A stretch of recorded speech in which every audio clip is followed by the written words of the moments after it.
barako to, maingay ang makina. Ito nga pala mga idol mga boss, ang ganitong tunog ay connecting rod ang ating papalitan. Kaya ating babaklasin na ito at sisimula na, ayan na. At habang binabaklas nga pala ito, mayroon akong kaunting kaalaman na isi-share sa inyo tungkol sa pagkasira ng connecting rod na ito. Ang connecting rod nga pala ay nasisira dahil sa mga maling pangambyo. Kung ikaw ay driver at ikaw ay wala sa timing magkambyo, isa ito sa dahilan ng pagkasira ng connecting rod.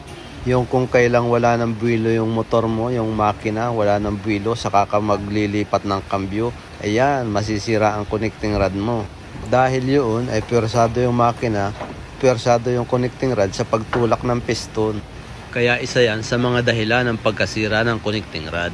At isa pa ay ang peaking langis. Kapag nakagamit ka ng peaking langis, habang umiinit, lumalapot ang langis, kaya nawawala yung dulas, kaya pwersado ang mga piyesa sa loob.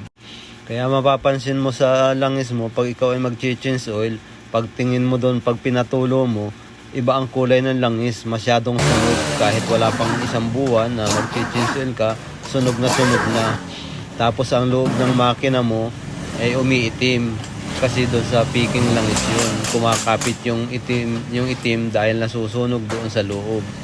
Iba-iba nga pala ang reaksyon sa makina ng mga peaking langis. Yung iba, mabilis makati ang langis. Kaya pag nag-change oil ka, kaunti na lang ang natitira. Tapos mabilis mag-usok yan dahil yung piston ring nagagasgas dahil mahirap magtaas baba ang piston. Kaya ang pwersato yung piston ring niya. At saka yung connecting rod niya, hirap itulak yung piston. Kaya pwersato rin yung connecting rod. Kaya isa rin yun sa dahilan na mabilis ng pagkasira ng connecting rod. Kaya kung ikaw ay isang barako owner, magpa-service ka sa Kawasaki Authorized Service Shop. At doon ka na rin bumili ng langis para siguradong genuine at hindi magka-aberya ang iyong motor. At kung kayo nga pala ay barako owner, ay huwag kayong pipiki na gamit ng mga peaking langis at peaking clutch lining. Pag peaking clutch lining naman ang nagamit mo, hahaba agad ang timing chain mo, magagasgas ang mga pyesa sa loob, ang mga bearing, dahil sumasama sa langis yung parang grinding compound niya na magaspang. Kaya kung barako ang motor mo, sa Kawasaki Service Shop ka, magpa-service para sigurado ang gawa. Siguradong tatagal ang motor nyo. Dahil hindi naman alam ng mga bagong mga mekaniko ang piki at ang genuine. At ito na nga mga idol mga boss, malapit ang mabaklas, natanggal ng cylinder head. Ngayon ay tinatanggal naman ang cylinder block. At pagdating nga pala mga idol mga boss sa pag-press, i-share ko sa inyo yung kaunting kaalaman doon sa pag-press at saka kung bakit mabilis masira ang connecting rod. At ayan mga idol mga boss, mabilis nang mabaklas ito. Saglita na lang at pupunta na tayo sa press.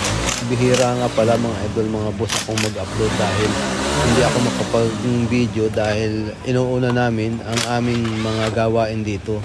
Dahil ang priority namin yung trabaho namin, hindi yung pag-upload. Kanina dumating itong barako na ito, wala pa akong gawa. Kaya sabi ko, i-video ko ito, i-upload ko ito. Ngayon, may dalawa nang naghihintay sa akin na gawain. Nandun, nakapila sila sa labas. Mahirap daw i-start, walang minor, tapos nag-overflow pa. Madali lang gawin yun. Carburetor lang naman yun.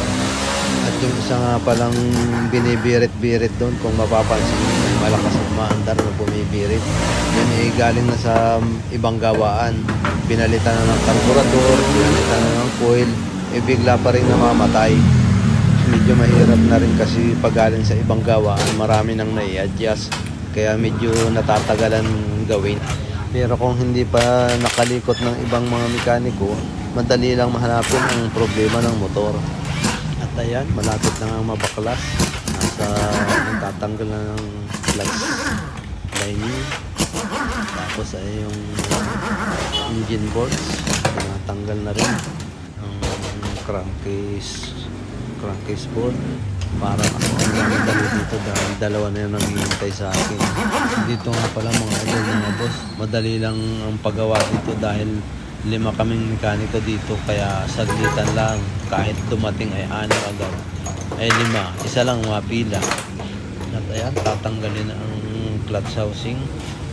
Ang clutch hub niya tatanggalin na. Ayan, naghahanap yung kasama ko ng 22, number 22 na sakit. Ayan, at meron nga pala akong ginawa dyan mga idol mga boss dyan, pang pigil doon sa clutch hub para hindi sumunod.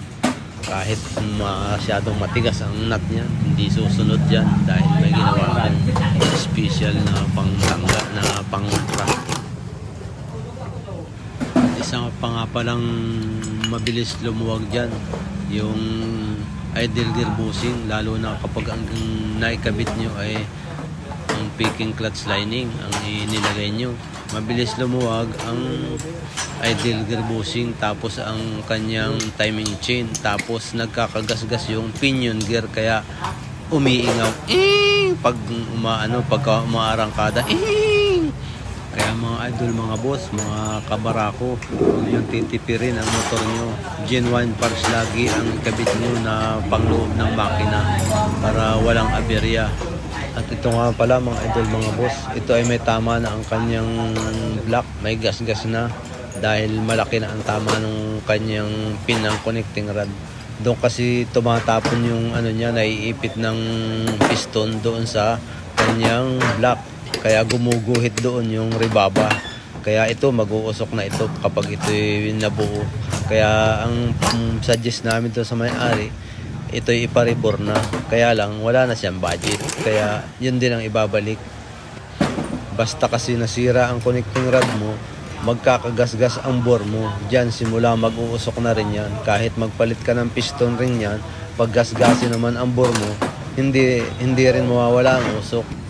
Kaya pag may umingay sa makina nyo, ipacheck nyo agad sa mga mekaniko para pag connecting rod, mapagawa nyo agad, hindi madamay ang inyong bore. Dahil pag pinatagal nyo pa yan, talagang madadamay ang bore. Kaya i-rebore na talaga yan. Yun ang magiging solusyon doon, rebore, para hindi umusok. Kaya mga kabarako, mag-subscribe na kayo sa aking channel at pindutin nyo rin ang notification bell para updated kayo sa mga video na ipopost ko, para makakuha kayo ng kaunting kaalaman at para makapag-DIY din kayo sa inyong mga bahay lamang. At kung kayo may mga katanungan, i-comment lang po sa ibaba para aking masagutan. At ayan na mga idol mga boss, malapit nang maghiwa-hiwalay ang makina nito. At ayan, tinatanggal na. Yun, natanggal na siya. At ako nga pala mga idol mga boss ang magpe-press niya, connecting rod niya. Ako ang magpapalit. At ayan na mga idol mga boss, hiwa-hiwalay na yan. Hinihiwa-hiwalay na. Tapos kukunin ko na ang connecting rod niya, ang crankshaft, papalitan ko na yan. At ayan, tinatanggal ang transmission gear. Yan, susunod na ang sigon yan. Ayan, papalong mo lang ng konti yan. Yan nga pala, idol, yung pinagpapaluan, hindi masisira yung kanyang crankcase dahil guma yan. Ayan, yan ang sira niyan. Connecting rod. At ito nga pala mga idol, mga boss, ang papalitan, oh. Ayan, oh, tumutunog, oh. Ayan, oh. Ayan. Kaya simulan na natin palitan.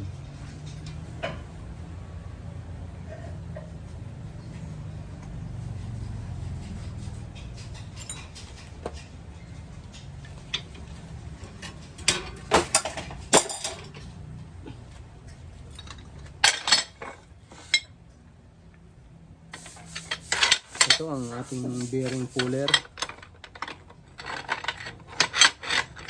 Ayan.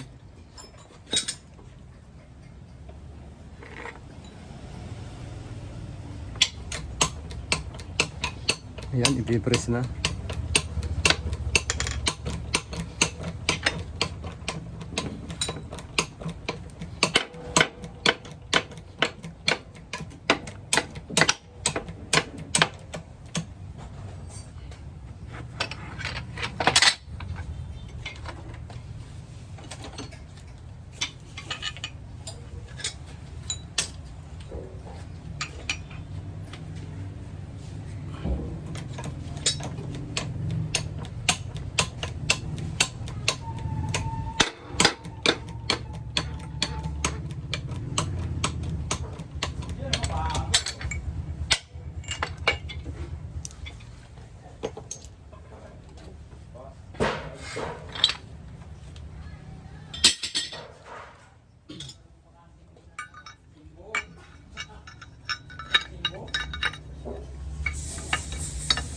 Sunod naman.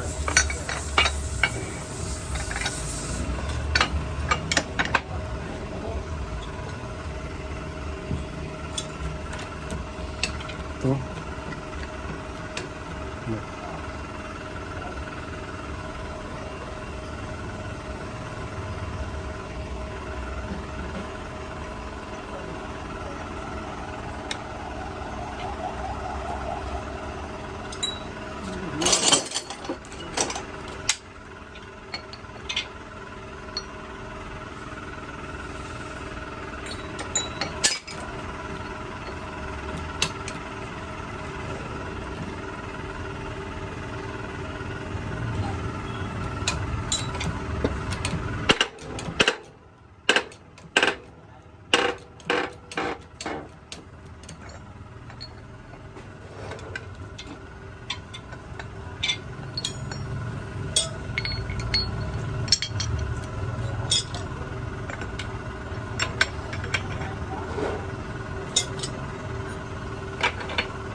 Ito nga pala mga idol, mga boss.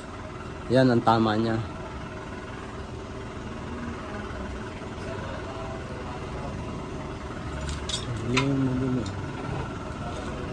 Ayan. Mapapansin nyo ito ay makinis. Ayan. Pero pag ikot niya, ayan yung tama niya. Malalim na. Kaya ang lakas na ng tunog kanina. Bago baklasin, ang lakas ng tunog. Ngayon, ito, walang bara ito sa oil passage, yung daanan dito. Yan. Yan yung daanan. Yan. Yung butas na yan, daanan yan ng langis papunta dyan sa connecting rod. Pero,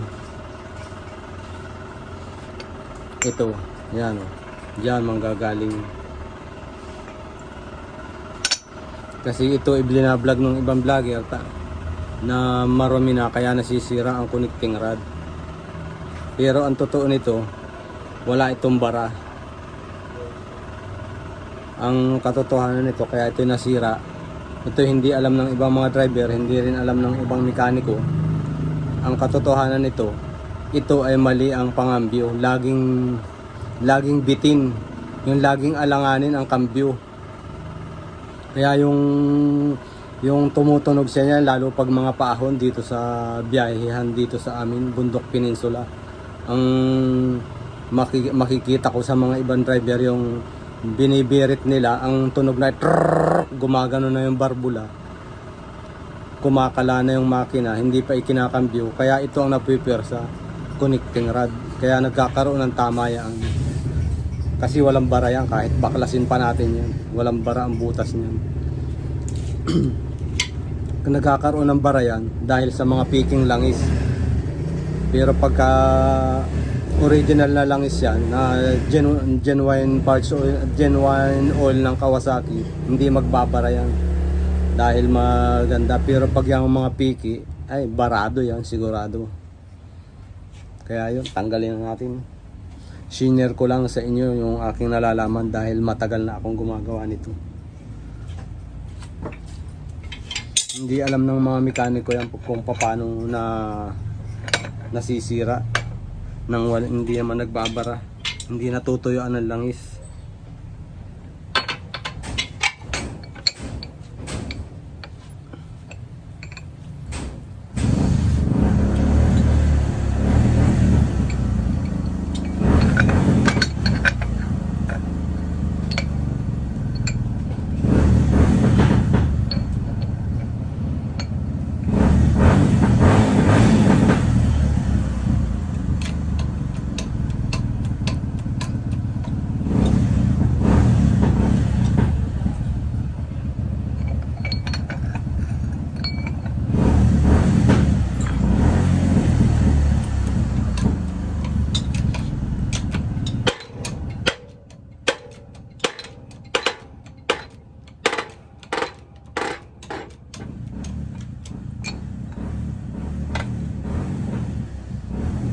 Ito nga pala mga idol, mga boss, connecting rod. Ganito ang connecting rod ng Barako 2. Yan. Walang butas sa kabila, pero mayroon dito sa kabilang ano, katulad ng barakuan, pero pag binaliktad mo, wala namang butas diyan sa kabila. Tapos kung mapapansin nyo, ayan, walang washer yan kasi mas makapal itong connecting rod ng Barako 2. Pero ngayon ang gagamitin natin pang Barako 1.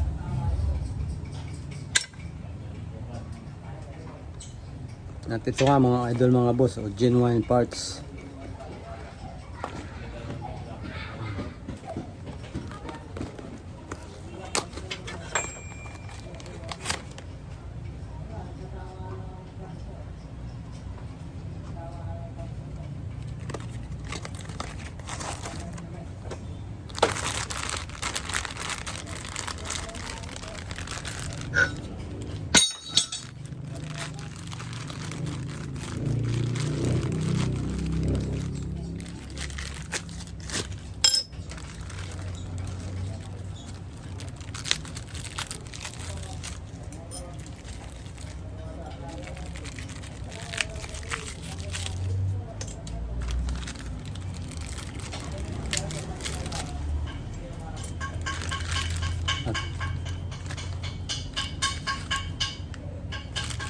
Ayun, tulog. At ito pa nga pala mga idol, mga boss, ipapakita ko sa inyo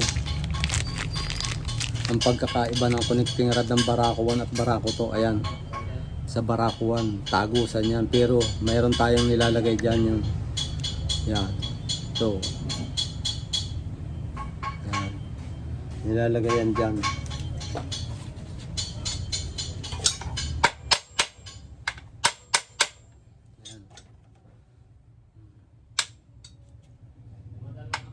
Ngayon, tingnan kung mapapansin nyo ang pagkakaiba. Ayan o.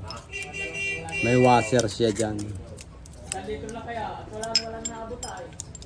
Yan ang connecting rod ng Barako 1. May washer. Kasi manipis itong connecting rod niya yan. Kaya may washer na dalawa yan sa Barako 1.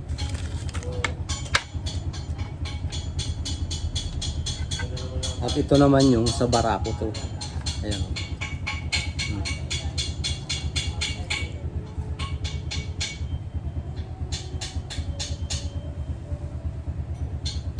Kaya ang ikakabit natin ay itong Barako 1. Ito yung Barako 2.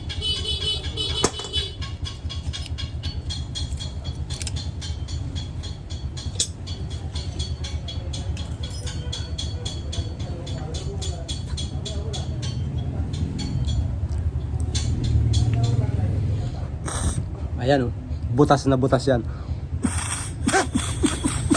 Oh.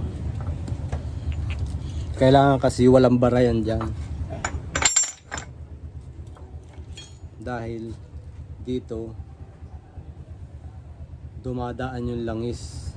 Ayan o, butas. Na yan. Dyan sa butas na yan, lulusot dito sa butas na ito. Na dito naman sa butas na ito manggagaling papunta dito. Ayan, dyan dumadaan ang mga langis. Kaya ngayon kailangan ito nakasintro dito kasi nandun ang butas. Ito nakatapat dito.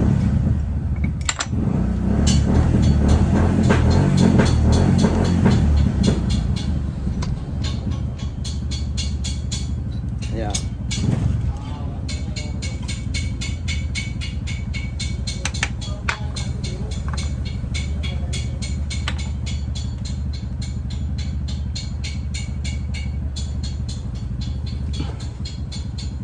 At ngayon i-align lang. Pagka yan, nakatuwid na, i-press na yan. Dahan-dahan lang muna. Ayan. Pag nakatuwid na yan, diretso na.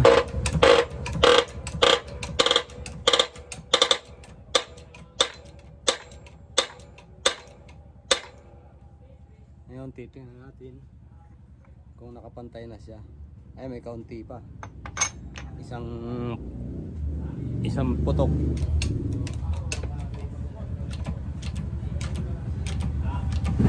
Yo.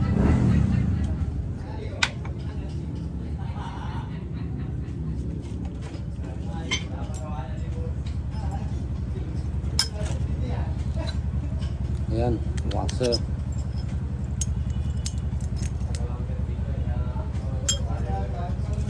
Tapos lalagyan natin ng lubricant para pag ikot niya hindi kumiskis yung bakal, madulas na agad.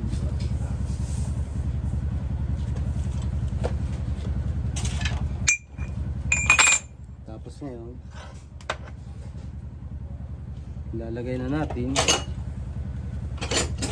natin uli ang washer. Tapos yan,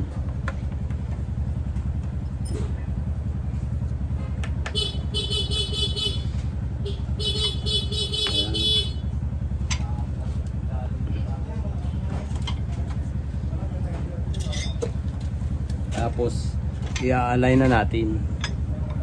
Yan. Yan, naka-align na yan, kabilaan. Ngayon, pag naka-align na ganun, i-press na.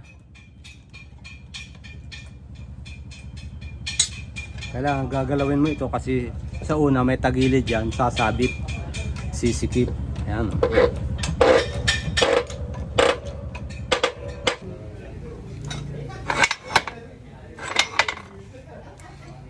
Ayan. Paikutin natin.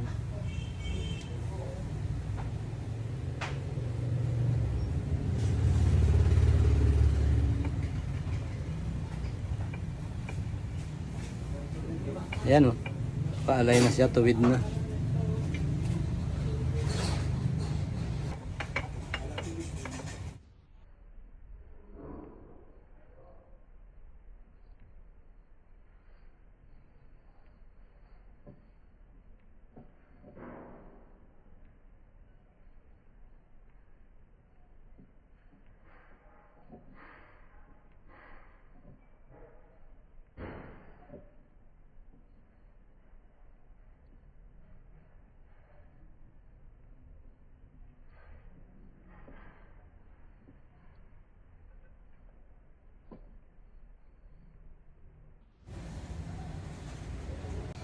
At ayan, ilalagay na natin ang crankshaft bearing. Kakalangan natin ito dito para hindi siya magbago pag prenis.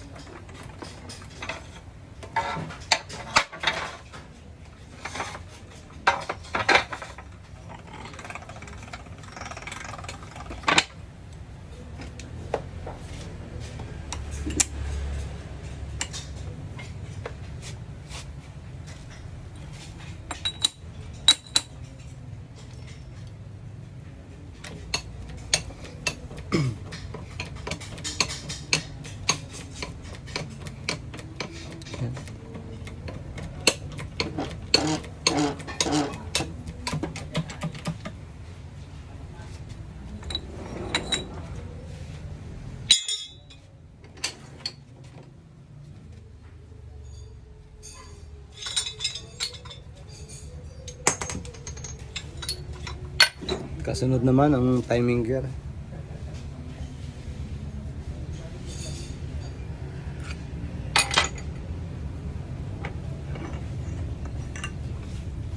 Yung timing gear, ayan o, may lagayan dyan ng kunya.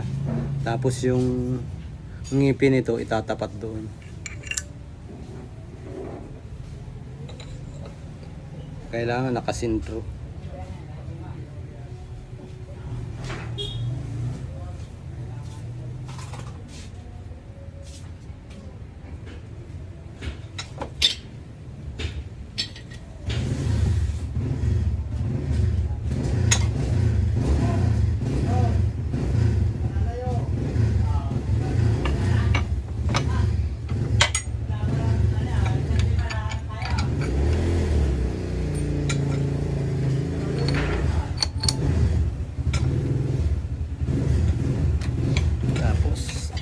Okay, press mo na ulit.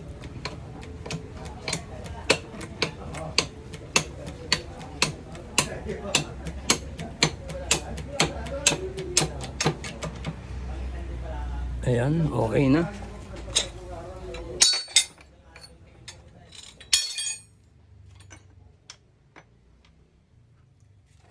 Okay na mga idol, mga boss.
Okay na yan mga idol, mga boss.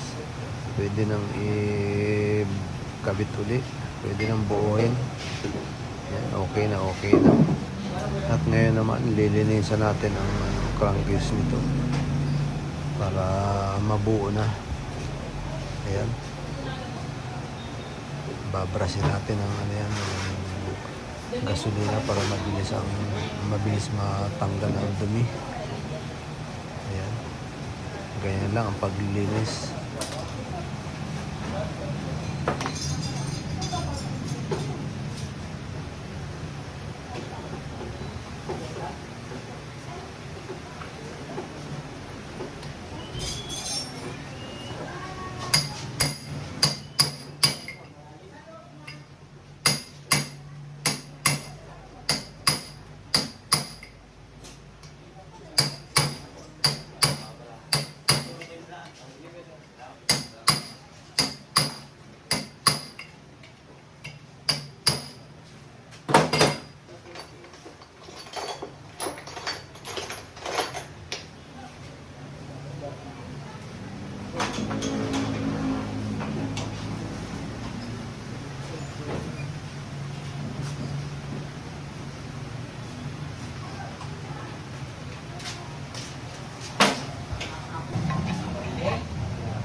At yan nga pala mga idol mga boss, kailangan hanginan mo ng mabuti yan para tumalsik lahat yung mga dumi-dumi sa mga nakasingit dyan. Kailangan malinis na malinis yan para pag buo maganda ang kalalabasan. Malinis na malinis ang loob para paglagay mo ng bagong langis malinis pa rin lumabas. Pag nag-change oil ka, hindi gaanong maitim dahil malinis ang loob ng makina.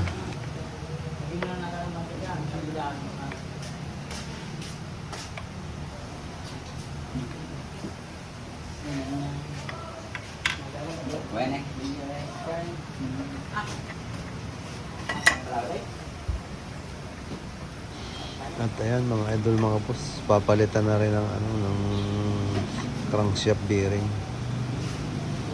Ayan. Para pumasok, papaluin mo lang ng ganyan.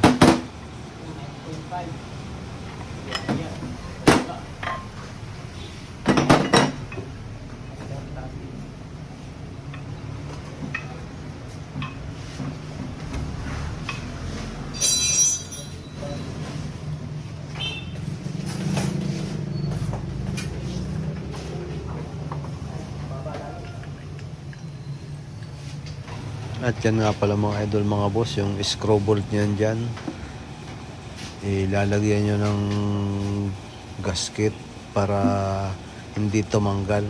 Kasi sa katagalan yan, lumuluwag, tumatanggal, umaatras yung screw bolt na yan,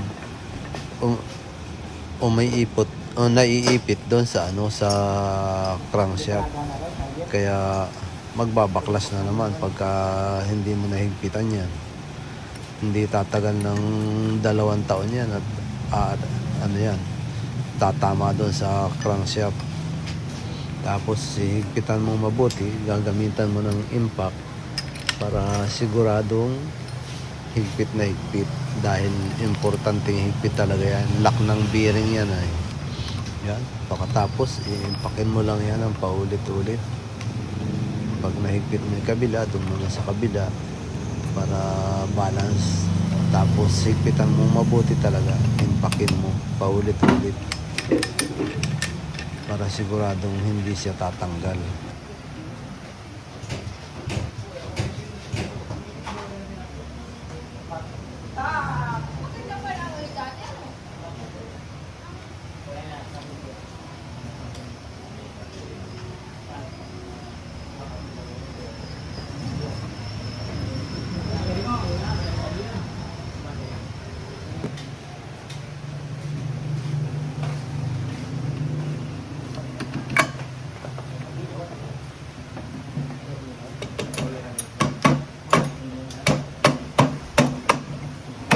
Ayan, okay na. Ayan nga pala mga idol mga boss, may ginawa akong pang ng bearing puller para hindi pinapalo o kaya hindi na iniinit yung crankcase, dahil yung iba masisilan pag ininit mo, malulutong daw yung crankcase. Kaya ginawan ko yan ng special tools na ganyan, pang binabatak yung bearing, binabatak yung sigonyan para pumasok yung bearing. Ayan. Pag pumasok na yan, hindi okay na. Kasi yung iba, iniinit yan para isasalpak na lang. Luluwag yung bearing niya, maluwag ipasok dahil pag ininit mo yan. Kaya lang, magre-reklamo yung customer, bakit daw iniinit. Kaya ginawan ko ng puller yan. Ayan. Saglit lang ipasok. Basic lang. Kasi hinihila lang, iniikot lang yung tornilyo niya. Ganun lang. Pasok agad. Tapos pagpapaluin mo lang naman pagpalubog niya, minsan nawawala sa align kasi pinapalo mo yung pinakang flywheel niya, yung crankshaft. Kaya baka pwedeng mawala sa align. Pero kung may puller kayo na ganyan, iikutin mo lang, kaya ng mag-isa. Kaya ganun lang ang ginagawa namin. At ayan, isusunod na ang transmission gear. Sisiting na. Ayan, lalagyan ng ng lubricant para madulas na pag-ikot pa lang ng makina. Kasi hindi naman agad abot ng langis yan. Pag-ikot, bupomba, pero hindi lahat ay abot ng langis yan. Kaya pag binaklas mo ang makina, ganyan, overhaul, kailangan lagyan mo ng langis yan, pati yung mga gear. Kaya pag ikot, okay, madulas na agad.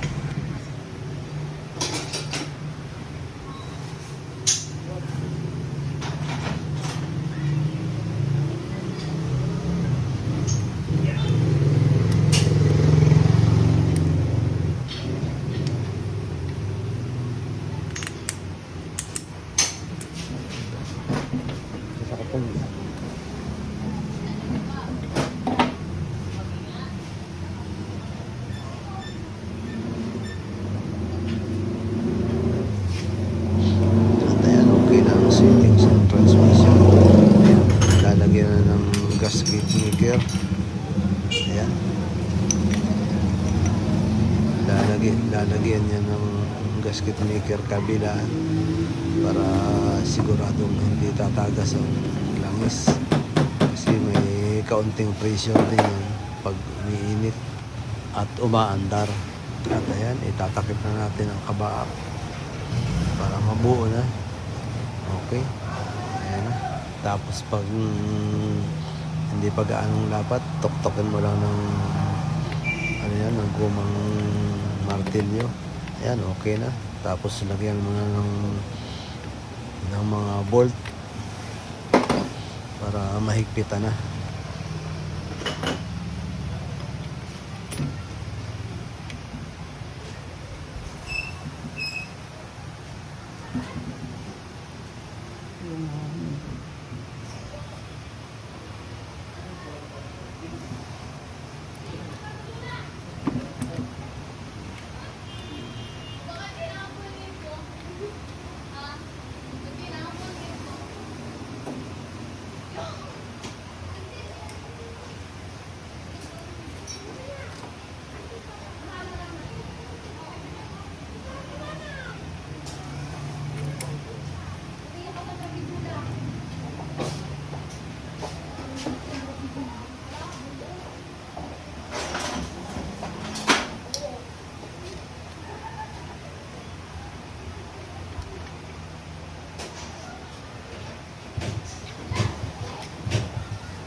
At yan na pala mga idol mga boss, yung circlip lock ng idle gear.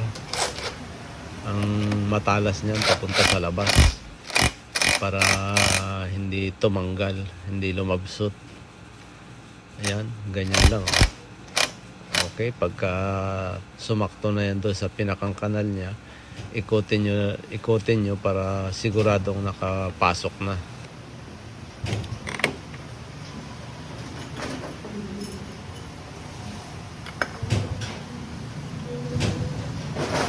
Ayo.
At yan pa nga pala mga idol mga boss, ang kunya niyan yung mataba na medyo mahaba. At yung sa magneto naman, mahaba na manipis. Tapos yung sa ano naman ng star sa cambio, yun ay mataba na maikli. At yan nga pala yung ano, yung pinion gear, spur gear kung tawagin. Yan yung pag nagkatama, yan yung umiingaw pag umaarangkada at tumatakbo yung yan yung ano, yan yung umiingaw. Kaya yan ay pinapalitan kasama ang clutch housing. Pero pwede rin yan lang dahil marami na kami pinalitan dati noon ng mga umiingaw na ganyan. Yan lang ang pinapalitan namin. Yung mga ibang may-ari nagtitipid na lang dahil sa hirap ng buhay.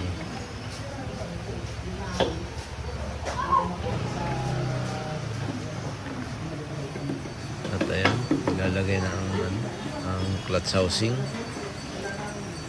Ayan.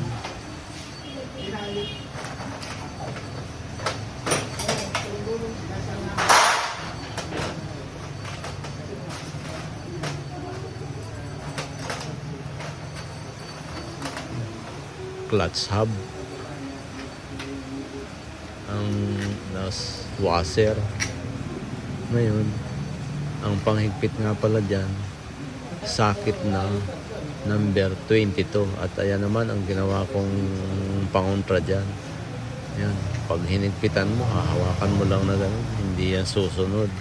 Kasi yan nga pala ay yung ano, clutch plate. Yung ginawa kong pangontra yan, winilding ako para hindi mahirap maghawak. At yan, kinakabit na ang clutch lining. Malapit na uli itong mabuo.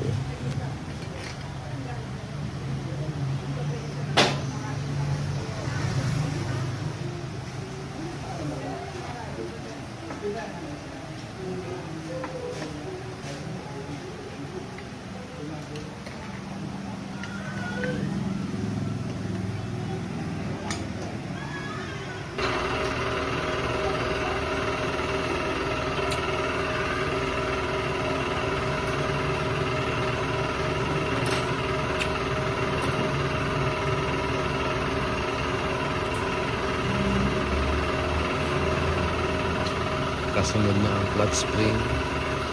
Tapos yung 10mm bolt, ihigpitan na.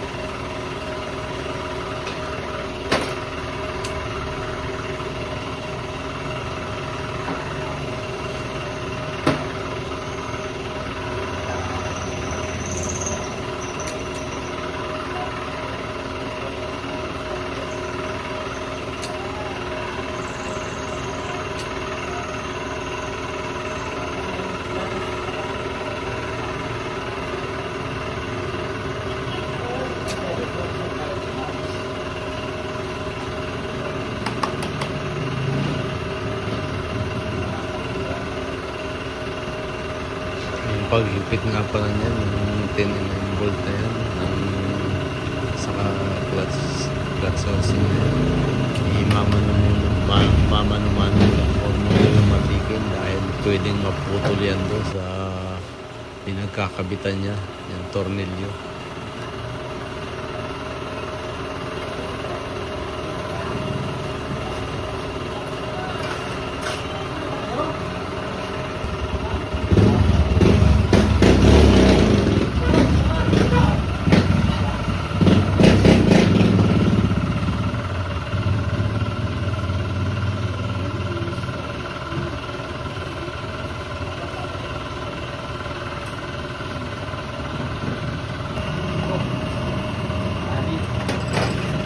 Ayan, itatakot natin ang left side cover. Okay na naman.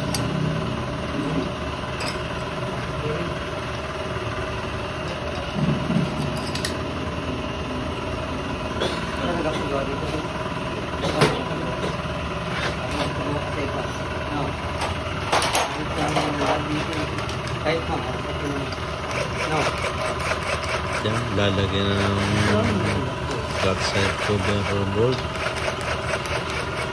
Tapos okay na naman yun kapag nahigpitan.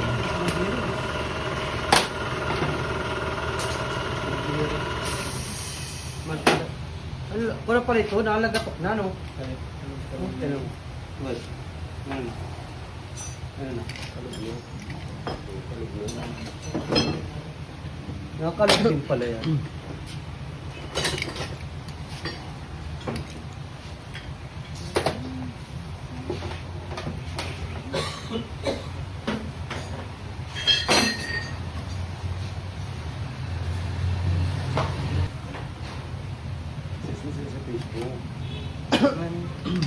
Kasi gamalo ko na rin. Baka na may puro skid. Bawal ang skid doon, tapos hard lang. Puro hard na. Ha? Puro hard. Okay. Baka may masad pa.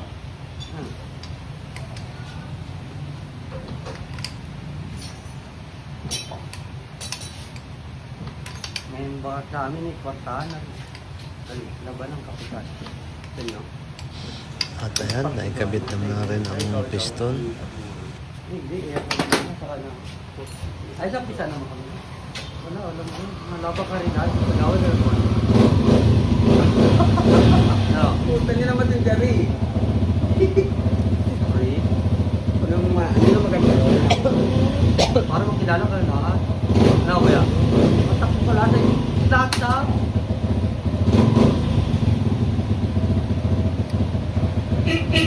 At yun nga palang piston rin yan, mga idol mga boss. Huwag nyo pagtatapatin yung gap. Dahil pag nagtapat yan, malakas magkakaroon ng usok yan. Dahil lumalagpas dun ang langis. Kaya kailangan paghiwalayin mo kung yung isa ipapundo sa may exhaust, isa ay sa may intake.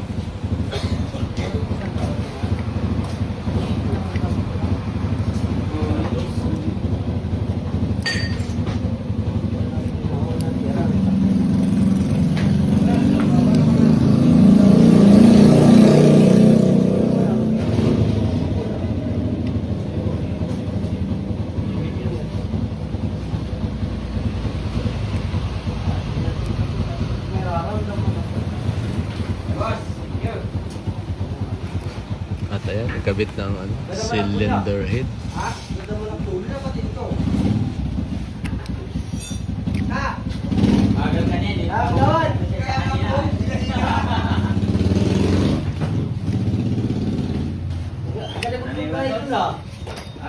Mga loader sa trader.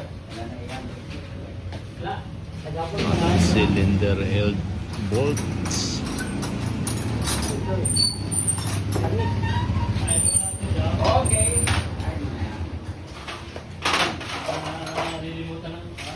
Ay, tigoy. Ano? Dami yan. Ano nga. Ay, pagbaklas sa lang yun. Parang may tira pa rin yan. Saan? Takpan ko mamaya. Lagyan kaya natin atras ito. Ha? Hindi atras. Yan, atras. Okay. Sige. Ano na yun? Isikwat. Dapat nga nakikita yan eh. Ano? Lagyan natin. Sige. Ano lang, pera, abos na. Ito. Nalit, hindi nalagyan yan. Taka naman na gasolina. Hindi.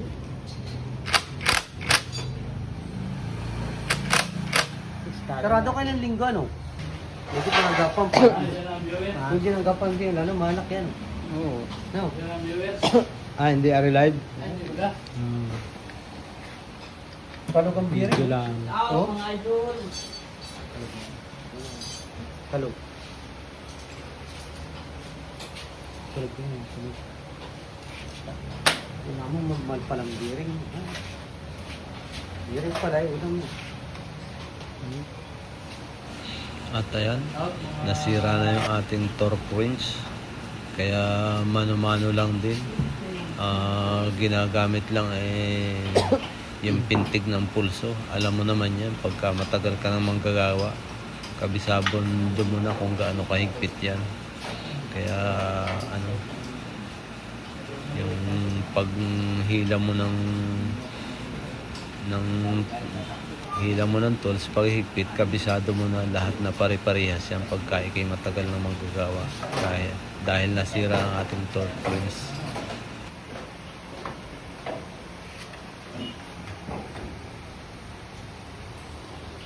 At ayan, nasa magneton tayo. Kinabit na ang magneton. Ayan, malapit-lapit ng matapos.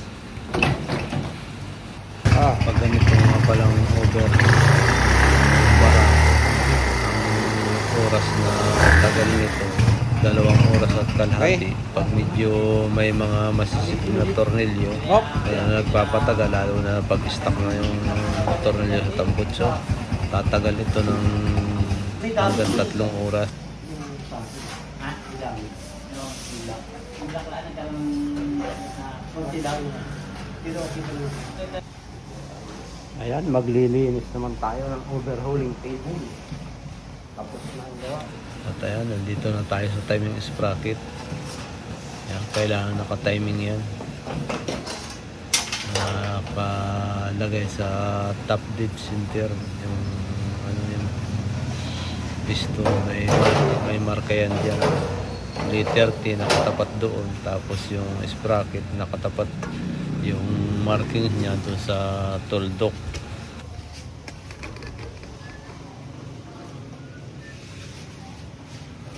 Yung tinuturo ko yan, yung timing. O ayan, dapat tapat yun doon para naka-timing, hindi tutukod ang barbula.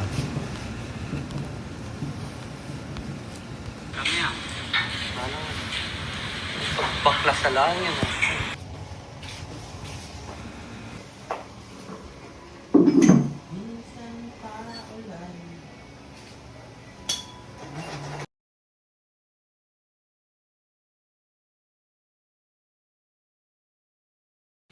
Tapos higpitan mo yung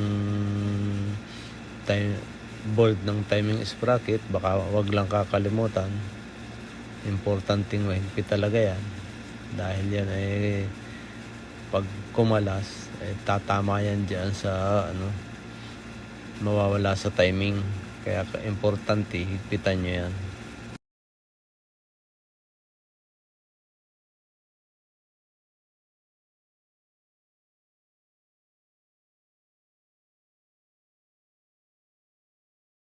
Ayan nga pala ang may-ari niyan. nakabantay sa paggawa.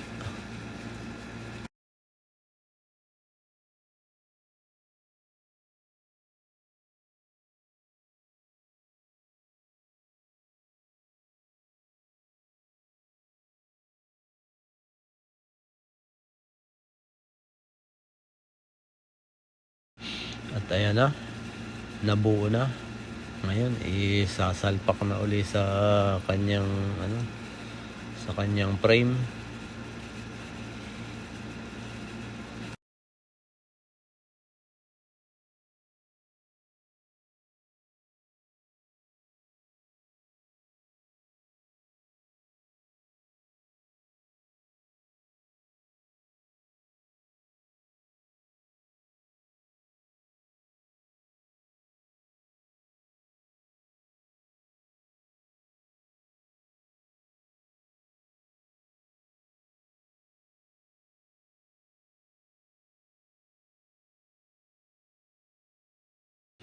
At ayan na nga mga idol, mga boss. Yan, umandar na.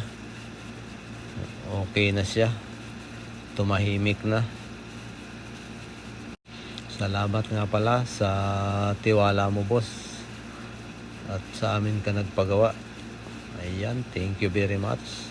At sa lahat ng mga nanonood ng video na ito, maraming salamat sa inyo. Huwag niyo kalimutang mag-subscribe sa aking channel at pakipindot ng notification bell para lagi kayong updated sa mga new videos na upload ko. At ayan, tapos na. Maglilinis naman tayo ng overhauling table natin. Ayan nga pala ang overhauling table namin. Oh.